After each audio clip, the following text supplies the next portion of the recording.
Thane railway स्थानकातील विविध विकास कामांना गती देण्यासाठी खासदार नरेश म्हस्के आणि मध्य रेल्वेचे DRM यांनी बुधवारी संयुक्त पाहणी दौरा केला। या दौऱ्यात स्थानक परिसरातील प्रलंबित कामांचा आढावा घेण्यात आला। तसंच अपूर्ण कामं तातडीने पूर्ण करण्याचे निर्देश रेल्वे अधिकाऱ्यांना देण्यात आले।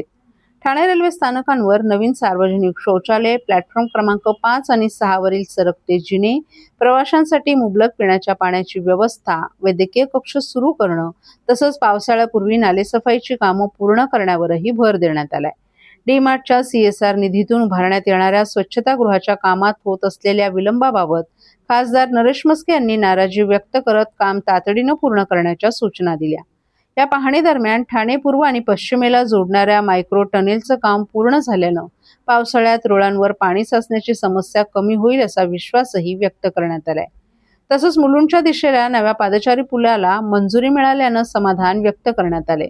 लवकरच ठाणे पूर्वेकडील सॅटिस पुलावरून TMT बस वाहतूक सुरू होणार असल्याची माहिती देखील खासदार नरेश म्हस्के यांनी दिली आहे। याशिवाय ठाणे स्थानकावर भविष्यात 15 डब्यांच्या लोकल सुरू करण्यासाठी प्लॅटफॉर्मची लांबी वाढवण्याच्या कामालाही गती देण्याबाबत चर्चा झाली। नवी मुंबई परिसरातील पाणी टंचाई लक्षात घेऊन रेल्वेच्या मालकीचं मोगली धरण नवी मुंबई महापालिकेकडे हस्तांतरित करण्याची मागणी देखील या बैठकीत करण्यात आली।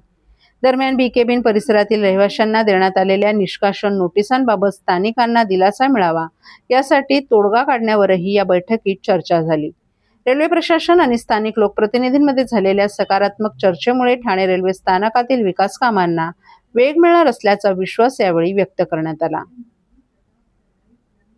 हे पावसाळ्यापूर्वी या स्टेशनमध्ये इंटरनल टनेलच्या मार्फत पूर्ण एक नवीन लाईन आम्ही टाकलेली आहे, जेणेकरून जे प्लॅटफॉर्म पाण्याखाली जात होते ते जाणार नाहीत। आणखी काही समस्या असतील, पाणी जिथे चोकअप होईल ते सुद्धा दूर केल्या जातील आणि खूप मोठं ऐतिहासिक काम या ठिकाणी झालेलं आहे। प्लॅटफॉर्मच्या काय लाईन आहे त्याच्या खालून आपण एक पाईप टाकलेलं आहे इंटरनल पुश हे करून, म्हणजे ट्रॅकला कुठेही धक्का न लावता, आणि त्याच्यामुळे जे काही पाणी साचणार आहे त्याचा तो प्रश्न दूर होईल। प्लॅटफॉर्म पाण्यामध्ये जातात यावर्षी आपण बघूया, आणि जिथे जिथे पाणी चोकअप होतं ते सुद्धा साफ करण्याच्या दृष्टीने ऐतिहासिक निर्णय आपण घेतलेला आहे आणि आम्ही त्याच्यावरती वॉच करत आहोत। स्वतः DRM या स्टेशनला आलेले आहेत आणि स्टेशन मास्तर आणि त्यांची पूर्ण टीम यांच्याकडनं आम्हाला अपेक्षा आहे की काम जरा युद्ध पातळीवरती व्हायला पाहिजे। एक प्रोजेक्ट जो आहे पुनर्विकासाचा ठाणे स्टेशनच्या रिडेव्हलपमेंटचा प्रोजेक्ट आहे, तो देखील पास झालेला आहे। केंद्राने पास केलेला आहे, अश्विनी वैष्णव यांनी पास केलेलं आहे। अजून त्याचं काम या ठिकाणी सुद्धा दिसून येत नाही।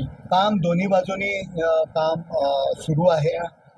फक्त जो निधीचा जो विषय आहे त्यालाही तत्वता मंजुरी मिळालेली आहे, रेल्वे बोर्डाकडे तो विषय गेलेला आहे आणि ज्या ठिकाणी ऑलरेडी स्टेशन होणार आहे त्या ठिकाणच्या काही घरं असतील त्यांच्या पुनर्वसनासंदर्भात कालच मी स्वतः त्या ठिकाणी बैठक घेतलेली आहे। त्या ठिकाणचे स्थानिक नगरसेवक माझ्या समवेत होते।